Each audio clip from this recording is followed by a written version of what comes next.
On my 72nd birthday, my phone stayed dark.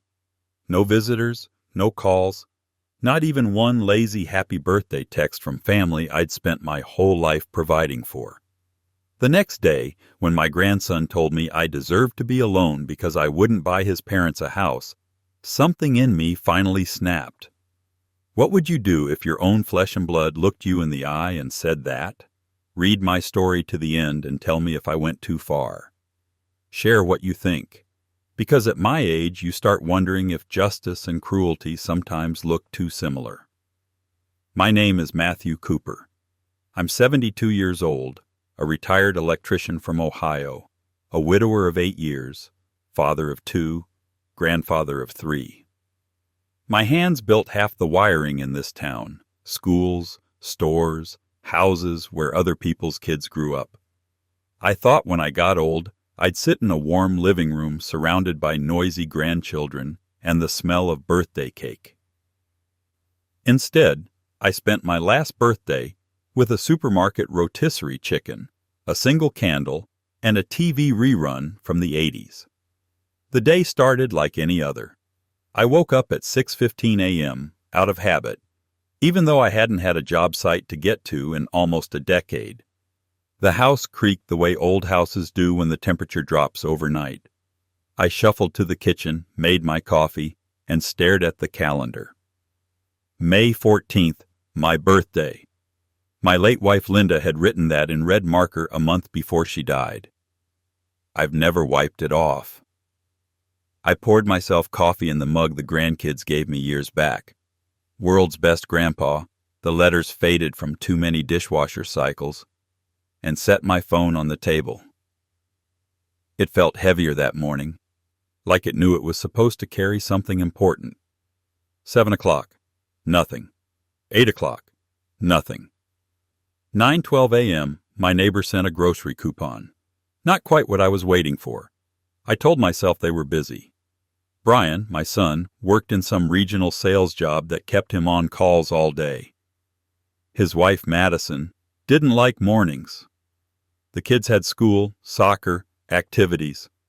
I'd heard all the excuses over the years, so I sat there, sipping lukewarm coffee, giving them the benefit of the doubt for the 1,000th time. By noon, nobody had called. I checked that the ringer was on. It was. Around 1 p.m., I put a chicken in the oven, because I wasn't going to sit and starve just to be available if they suddenly remembered I existed. I set the table carefully, for one. Knife to the right, fork to the left. Linda's training never left me.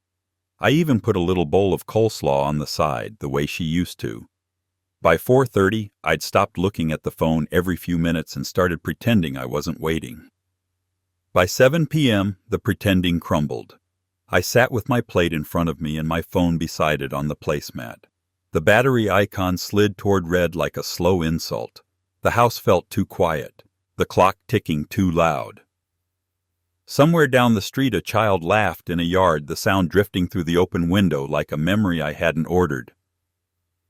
At 8:13 p.m., the only notification I got was from my bank. Pension deposit confirmed. I laughed at that, a short, bitter sound that didn't feel like it belonged to me. World's best grandpa sitting alone on his birthday with a cold chicken leg and a piece of cake he'd bought himself. No card in the mailbox. No forgotten voicemail. Nothing. I blew out the single candle on a slice of store-bought chocolate cake and whispered, "Happy birthday, old man." The wax smoke curled up, and that was that. The next morning I told myself I would not mention it. I would not be that father, that grandfather, the needy one who demanded attention and guilt-tripped people. I had spent a lifetime being dependable, not desperate. Brian had asked me earlier in the week if I could pick up their middle child, Liam, from soccer practice and drop him home. "We're slammed this week, Dad," he'd said. "We could really use the help." He had not mentioned, in that loving request, that my birthday fell right in the middle of that slammed week. Still, I went. Because that's what I do. The sky was gray when I pulled into the school parking lot. The kind of flat, colorless afternoon that makes everything look like a photograph from the 70s. Kids were spilling out of the fields, bags slung over shoulders, cleats clacking on asphalt. Liam spotted my truck and jogged over, his curls damp with sweat, jersey sticking to his skinny frame. He was 14, almost a man in his eyes, definitely old enough to know better. "Hey, Grandpa," he said, sliding into the passenger seat and snapping the seatbelt. "Thanks for picking me up." "You're welcome," I answered. I waited. Nothing else came. I backed out of the parking spot. We drove in silence for about a minute, the truck humming, the windshield wipers squeaking once to clear off a few lazy raindrops. Finally, I cleared my throat. "You guys busy yesterday?" "Yeah," he said. "Mom had to take Emma to dance and Dad was on calls and I had practice. It was crazy." He pulled out his phone, thumbs moving. "Why?" "Just wondering," I said. "Yesterday was a special day." He didn't look up. "Oh, yeah? What?" "It was my birthday," I said softly. His thumbs froze for half a second, then went right back to tapping. "Oh, yeah, Mom mentioned that. We were going to come over, but—" He trailed off, shrugging. "But?" "We talked about it," he said, eyes still glued to the screen. "Dad said it's kind of awkward right now because you know." "I know what?" My voice came out sharper than intended. He glanced up for the first time, then away quickly like I'd turned the sun on too bright. "Because you won't help them," he muttered. "With the house." The house. There it was. For the past 2 years, Brian and Madison had been pushing me to invest in their dream.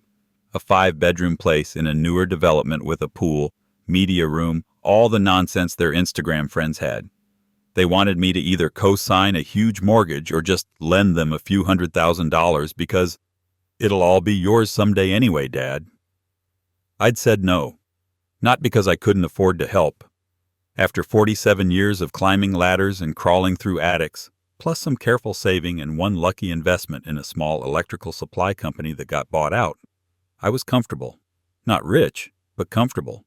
No, I'd said no because I'd already paid for Brian's college, helped him buy his first car, covered medical bills when Emma broke her arm and their insurance had a gap, paid off a chunk of their credit card debt when Madison's online shopping got out of hand. I'd quietly slipped them money for years.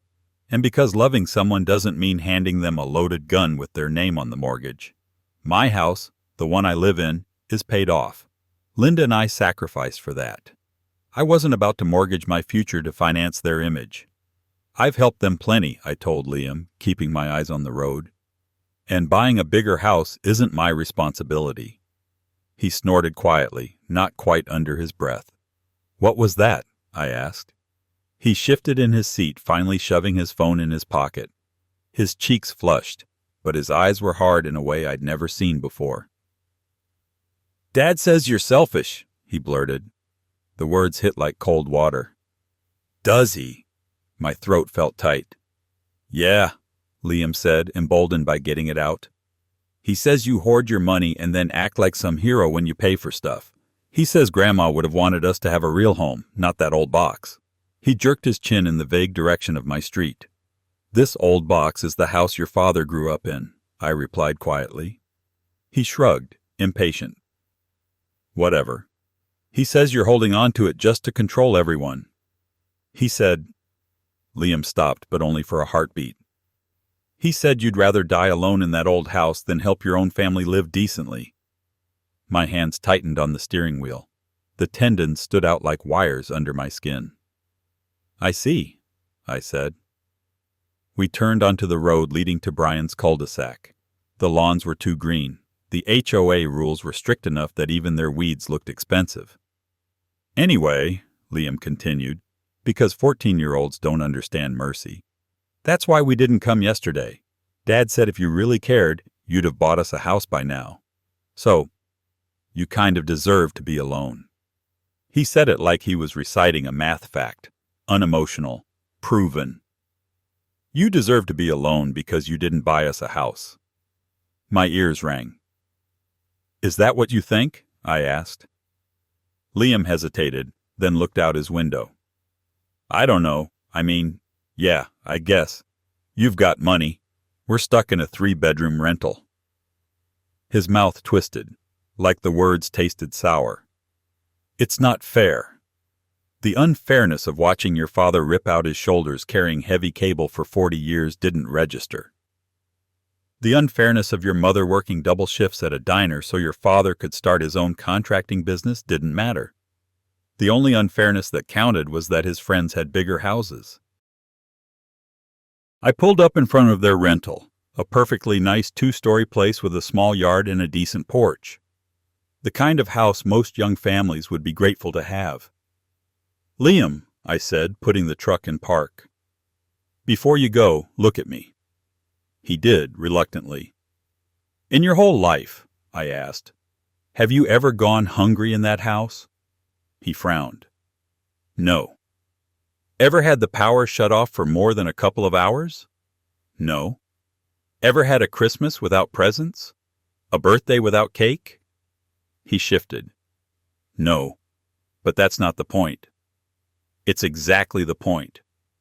I held his gaze. "You may not have everything you want, but you've always had what you need, and a lot of that came from this selfish old man you think deserves to be alone." For a second, something like shame flickered across his face. Then the front door opened, and Madison appeared on the porch, one hand on her hip, the other holding her phone. "Liam, get your cleats off before you come in," she called. Then to me, without a wave, "Thanks, Matt." Matt. Not Dad. Not Grandpa. Just Matt, like I was the neighbor who'd done them a favor. Liam unbuckled. Before he could get out, I said, "Tell your father I heard what he thinks." He swallowed. "I didn't mean—" "You meant every word you were taught," I replied. "That's not your fault, but it is his." He slipped out of the truck without another word and jogged up the walk. Before he reached the porch, Brian appeared behind Madison, taller than me, hair thinning at the temples, expression exhausted in that permanent way people blame on life instead of choices.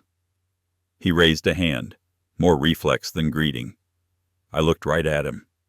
Then I put the truck in drive and pulled away without returning the gesture. That night, I lay in bed staring at the ceiling fan Linda used to complain about because it rattled at medium speed.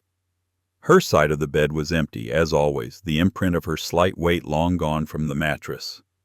"You deserve to be alone." The phrase replayed in my head on a loop.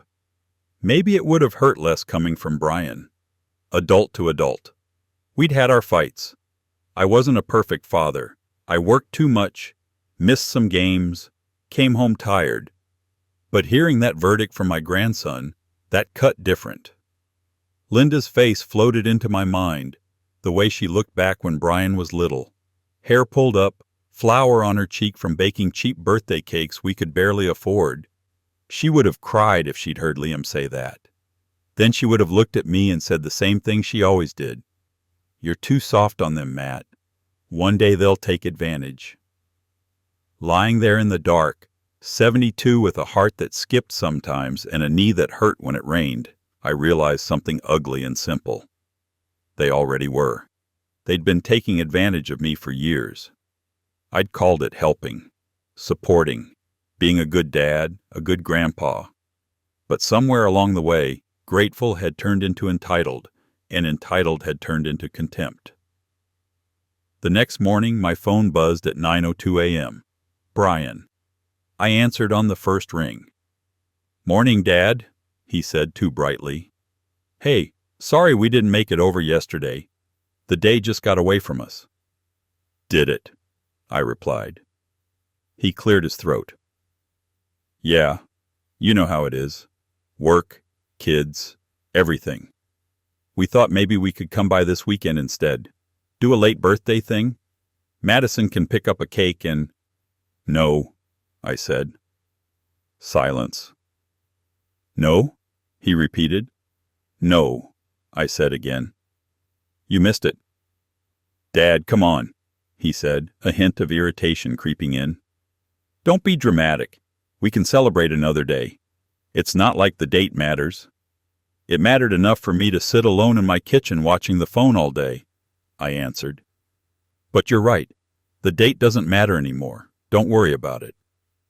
Well, he said, defensive now, if you'd just help us with the house, we'd have room to host everyone properly. It's hard in a place this small. We talked about this. I'm supposed to buy your love along with your square footage, I asked. Is that it? Stop putting words in my mouth, he snapped. I'm just saying, you sitting on all that money while we're struggling in a rental. It just doesn't make sense. And teaching your son that his grandfather deserves to be alone because he won't buy you a house, does that make sense? I asked quietly. A sharp inhale. He told you that? He did, I said. He's a good boy, Brian. He's just repeating what he hears. That's out of context, Brian said quickly. We were just venting. You know how kids are. They misunderstand everything. I understand just fine, I cut in. You think I'm selfish because I won't mortgage my future to give you a lifestyle you haven't earned. That's not fair, he protested. You don't know how hard it is right now. The market's insane. Interest rates, bills. I raised you through double-digit interest rates and layoffs, I replied. We lived in a one-bathroom bungalow for 10 years before we could afford to move. When we finally bought this house, your mother cried over the second bathroom like it was a palace. Things are different now, he insisted. Everybody we know is getting help from their parents. Down payments, co-signing. It's normal. Everybody you know isn't my responsibility, I said. You are. And with that responsibility comes teaching you to stand on your own 2 feet, not crawl on your knees with your hand out. His voice hardened. So that's it? You're just going to watch us struggle while you live comfortably alone in that big house? Yes, I said. If the alternative is buying the right to be spoken to like garbage, then yes, I am. He laughed once, sharp and humorless. You know what, Dad? Maybe Liam was right. Maybe you do deserve to be alone. The call disconnected. I stared at the phone. For the first time in my life, instead of feeling wounded and scrambling to fix things, I felt something else. Clarity. If they believed I deserved to be alone, I would show them what my absence really looked like.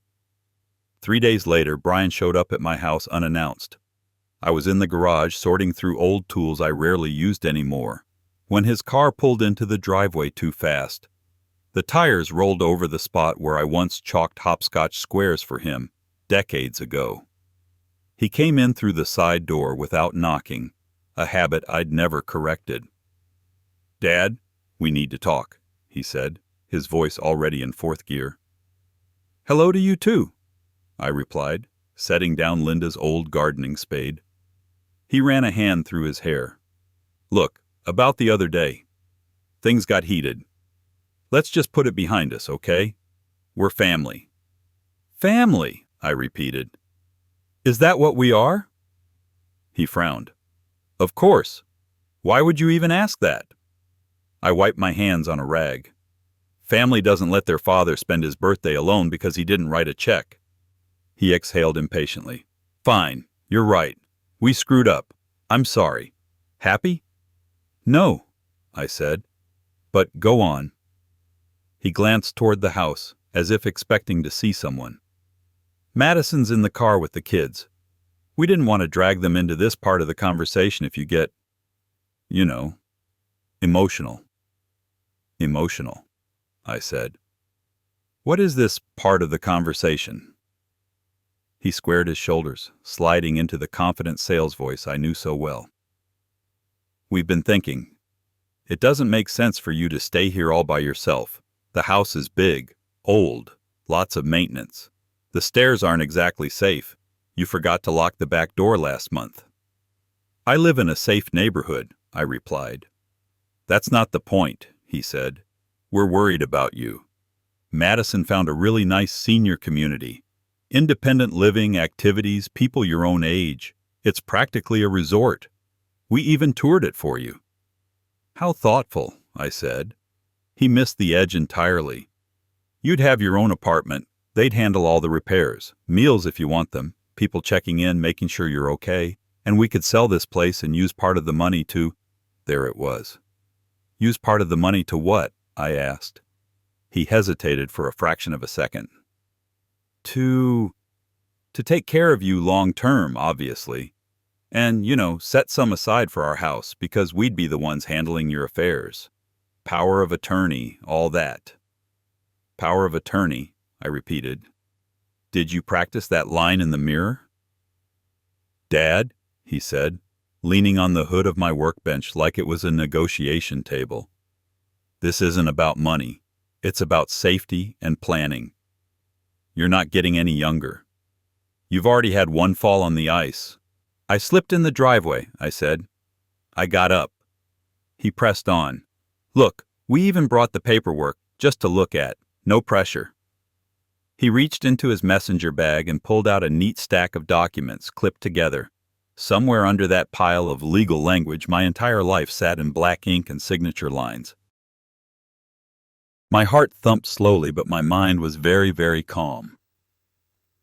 Brian, I said softly, I'm going to ask you one question, and I want the truth. He shifted, uneasy. Okay. If I agreed to this, I said, nodding at the papers, and signed my house over and gave you power of attorney, would you still think I deserve to be alone? His face blanched. Liam shouldn't have said that. Liam is a child, I interrupted, but he didn't invent those words. He heard them. From you, from Madison, maybe whispered in the kitchen after dinner, maybe in the car when you thought he had his headphones in, maybe in your bedroom, late at night, wondering out loud how long the old man will live and how much longer you'll have to wait for your payday. He looked like I'd slapped him. That's not— We were just frustrated, he said weakly. You're putting it like we're some kind of vultures. Aren't you? I asked quietly. He opened his mouth, closed it again. Dad, that's not fair. No, I said. What's not fair is spending my entire adult life working myself half to death, raising you, helping you, only to be told I deserve to be alone because I won't bankrupt my security to buy you granite countertops. He straightened, anger flaring. Fine. Keep your stupid house. Rot in it for all I care. We were trying to help you, but if you want to die alone surrounded by your junk, that's your choice. He shoved the papers back into his bag, turned, and stormed out of the garage. I watched him go. His words should have hurt. Maybe once they would have. But under the sting was something else. Relief. Because in that moment, I stopped being confused. Stopped wondering if maybe I was the unreasonable one. Stopped questioning whether I was too harsh, too stubborn. I saw my son clearly, and I made a decision. Here is where some people will say I went too far. But tell me honestly, what would you have done if your own child tried to sell your future like a used car and still expected you to say thank you? I did 3 things over the next 2 weeks. First, I made an appointment with my lawyer, Mr. Haskell. He's about my age, which means my secrets are guarded by someone who still believes in firm handshakes and handwritten notes. We sat in his wood-paneled office while the ceiling fan hummed above us and a clock ticked on the wall the way it ticked the day Linda and I wrote our first wills. So, he said, adjusting his glasses, what can I do for you, Matthew? I need to change everything, I said. We rewrote my will from top to bottom. Originally, I'd intended to leave the house to Brian and his sister, split evenly, with the expectation they'd work out the details themselves. There were also some investments, a modest nest egg, and a small lake cabin Linda and I bought late in life, when things finally got easier. I divided it all like a responsible father, thinking I was doing the right thing. We changed that. My daughter, Caroline, lives in another state with her wife and 2 kids. She never asked me for anything beyond babysitting and the occasional plane ticket. She called me every Sunday like clockwork and mailed homemade cards on every holiday. She got the house. We set it up so Brian couldn't contest it. Ironclad language, notarized, witnesses who weren't family. If I died, Caroline would inherit this old box he disdained so much. If she wanted to sell it, live in it, or turn it into a daycare for rescued cats, that would be her choice. The lake cabin went into a trust for all 3 grandchildren, but with a catch. It could only be accessed by someone who had finished either trade school, military service, or a 4-year degree without more than a certain amount of consumer debt. Haskell raised an eyebrow at that, but he drafted the clause anyway. As for my liquid assets, the money Brian assumed I was sitting on, we split it 3 ways. 1/3 to Caroline outright, 1/3 to charity, a scholarship fund at the community college for kids going into electrical work, and another to the hospital that tried to save Linda. 1/3 set aside for emergencies, but under Haskell's supervision. Nobody could lay a finger on it without good reason. Brian was left one thing, the old fishing boat he hated, the one he always called a rust bucket when he was a teenager. I insisted we put that in bold. Second, I paid a visit to the landlord of the house Brian rented. Most people forget I did some work on the side even after I retired, small jobs, fixes for friends of friends. About 5 years ago, I'd rewired that very rental for a man named Pastor Jim, who owned a handful of properties around town. Good man, fair, reasonable.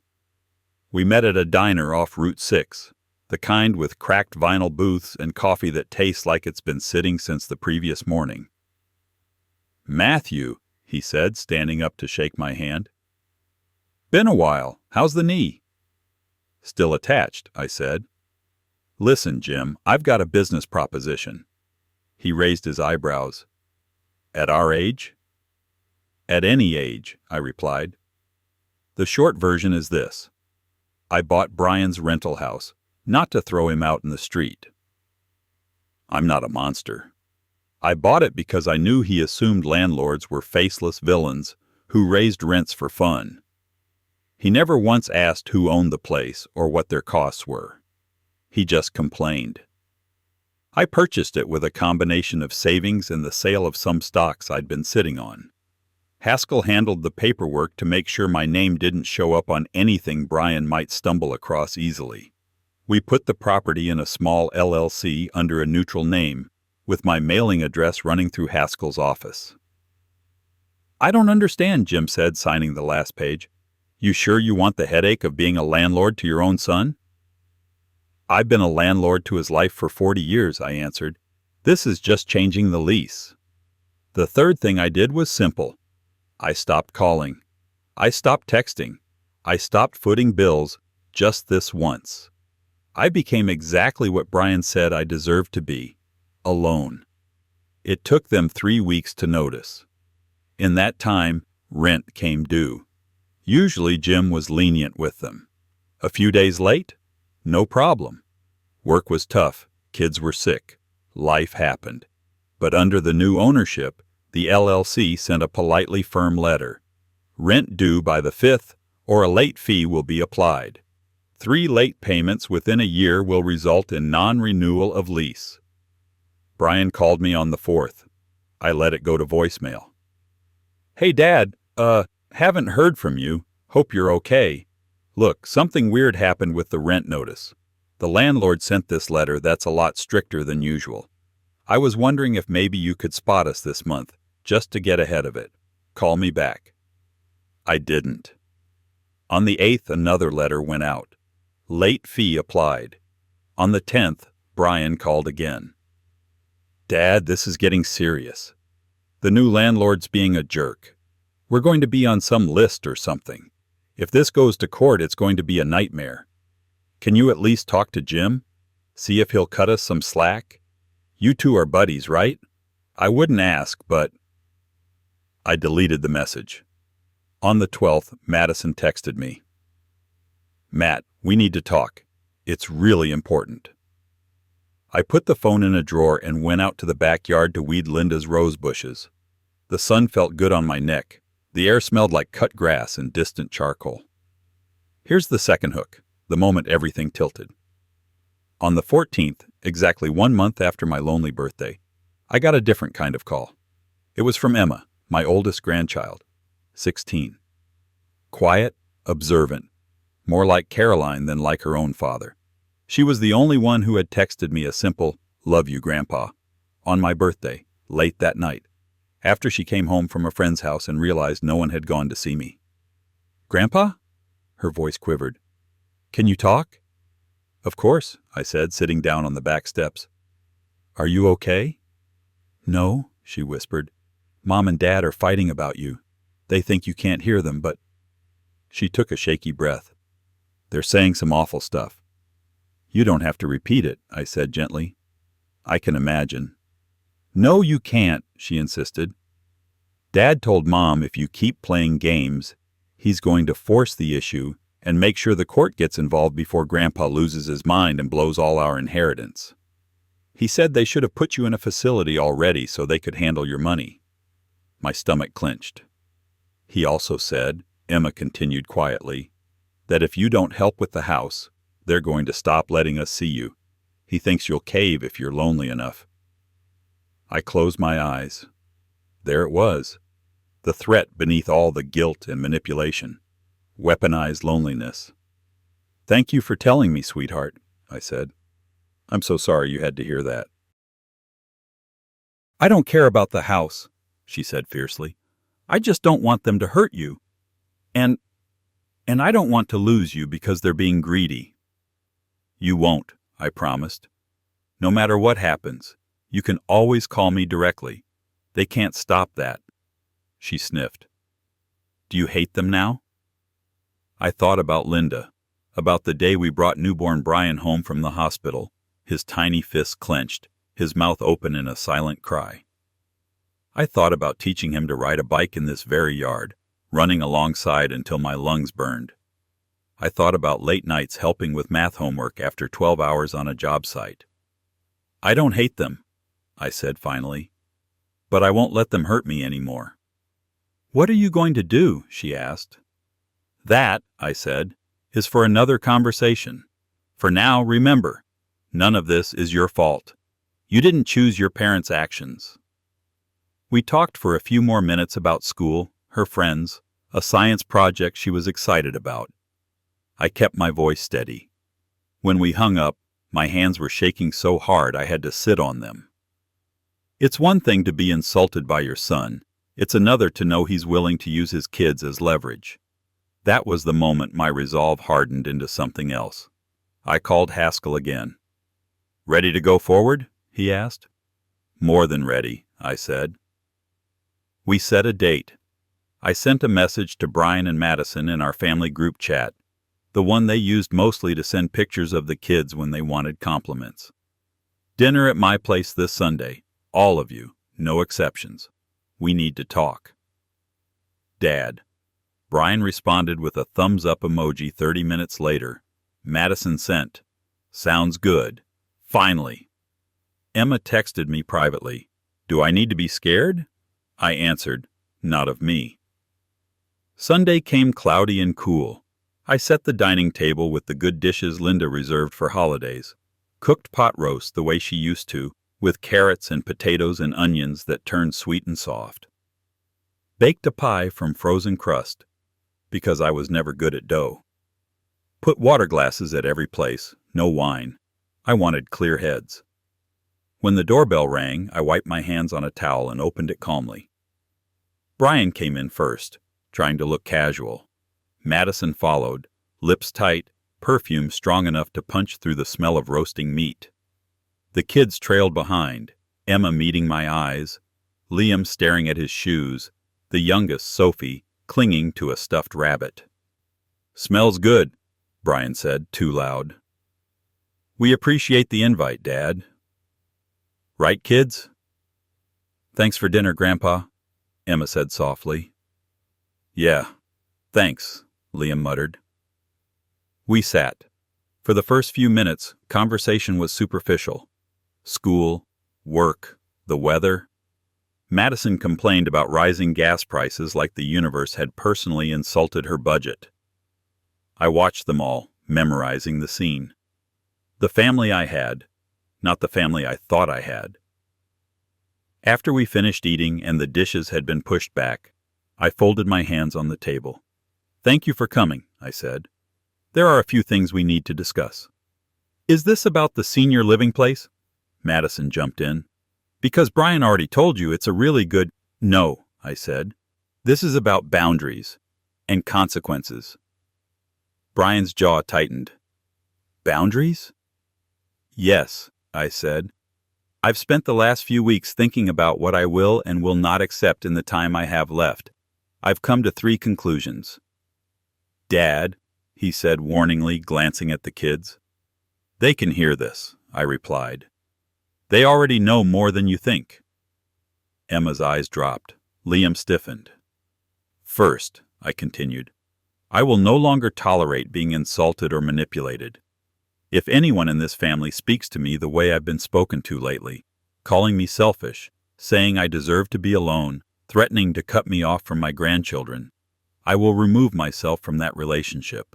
Completely." Madison huffed. "Oh, come on. We were just frustrated." "Second," I said, ignoring her, "my money is mine. I earned it. With my back, my knees, and my lungs. I will choose how and when to use it. Not you. Not the rumor mill. Not some imaginary scoreboard of who deserves what. If you ask respectfully and I say no, that no will stand." Brian opened his mouth. "And third," I said, raising my voice slightly for the first time, "I have already made legal arrangements to reflect these boundaries." The room went very still. "What do you mean, legal arrangements?" Brian asked slowly. "Brian." I slid a folded envelope across the table toward him. His name was written on the front in my careful hand. Inside was a single-page summary Haskell had prepared, written in plain language. Brian picked it up, skimmed, and went pale. "What is this?" he demanded. "That," I said, "is a summary of my updated will and property arrangements." You cut me out?"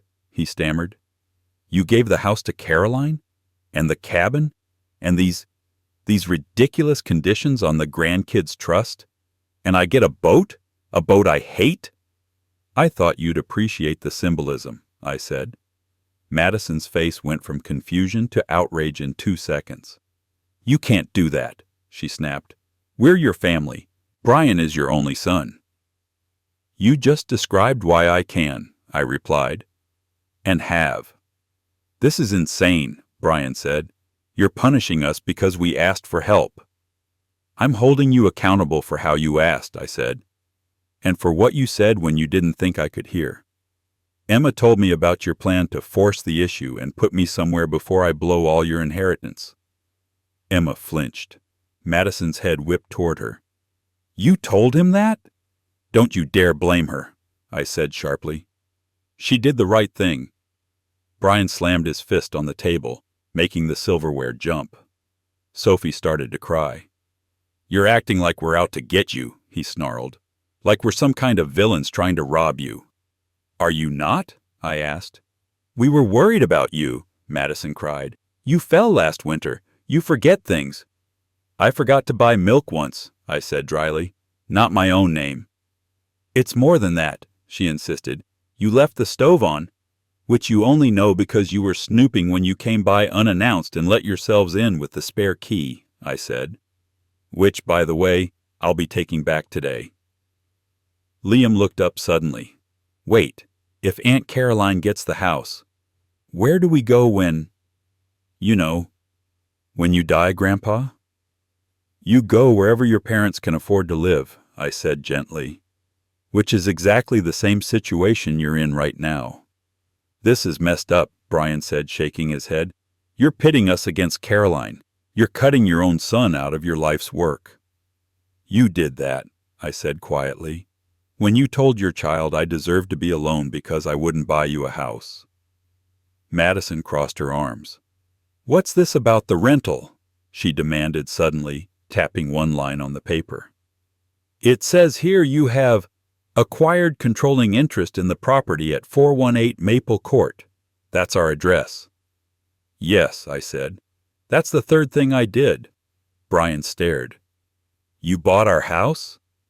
"Your rental," I corrected. You don't own it. You rent it. From me, now. You can't be serious, he whispered. I am, I said. I did it to protect you at first, to make sure some faceless company didn't hike your rent or sell out from under you. But then I realized it gave me something else. Leverage. You're going to evict your own family? Madison spat. Not if you pay your rent on time and treat me with basic respect, I replied. The same arrangement any landlord has with any tenant. This is crazy, Brian said, voice rising. You buy our house, you cut me out of your will, and then you expect us to just, what, bow down and say thank you? No, I said calmly. I expect you to grow up. This is about control, he said bitterly. You'd rather control us from the grave than help us live better now. This is about boundaries, I answered. You taught my grandson that love is conditional on money. I am teaching you that access to my support is conditional on respect. For a long moment nobody spoke. Then Emma did. Mom? Dad? She said quietly. He's right. Both their heads snapped toward her. What did you say? Madison demanded. Emma's hands were clenched in her lap. You talk about Grandpa like he's a burden, like his money is yours. It's awful. I hate it. I hate listening to you plan what you'll do when he finally goes. I hate that Liam thinks it's okay to say he deserves to be alone. I love this house. She glanced around, but not enough to lose him over it. Emma, you don't understand adult things, Madison said, color high in her cheeks. Stay out of it. I understand kindness, Emma said. You forgot his birthday. You forgot Grandma's birthday last year, too. You only remember him when you need money. Liam swallowed hard. Sophie sniffled. You think I want to move? Emma continued, tears in her eyes. I don't. But if the choice is between a house and a grandfather who loves us, I pick Grandpa. I had to stare at the ceiling for a second so the tears wouldn't spill over. Brian looked between us, breathing hard, his face twisted with something ugly. Pride, fear, shame, maybe all of it. So that's it, he said finally. You're cutting us off, and the kids are going to blame us forever. I'm not cutting you off, I said. I'm changing the terms. Here they are, in plain English. You will pay your rent, on time, every month, at market rate, like everyone else. In return, I will not raise it beyond the cost of living as long as you live there and uphold the lease. You will not speak about me as if I am an ATM or a burden within earshot of your children. If I hear otherwise, you will receive notice that your lease will not be renewed at the end of the year. You will not attempt to move me into any facility without my consent or imply that I am incapable of handling my own affairs. If you genuinely believe I'm incompetent, you can go to court like anyone else and bring evidence. Finally, you will understand that you are not entitled to a penny of my estate. If I leave you nothing but that boat, it will be because you earned exactly that much. Brian stared at me like he'd never seen me before. Who are you? He whispered. I'm the man who raised you, I said softly. Without these boundaries, I won't recognize myself. Madison pushed back her chair so hard it screeched. Come on, kids, we're leaving, she snapped. Sophie jumped, starting to cry again. Liam sat frozen. Emma didn't move. Go wait in the car, Brian said tensely. All of you.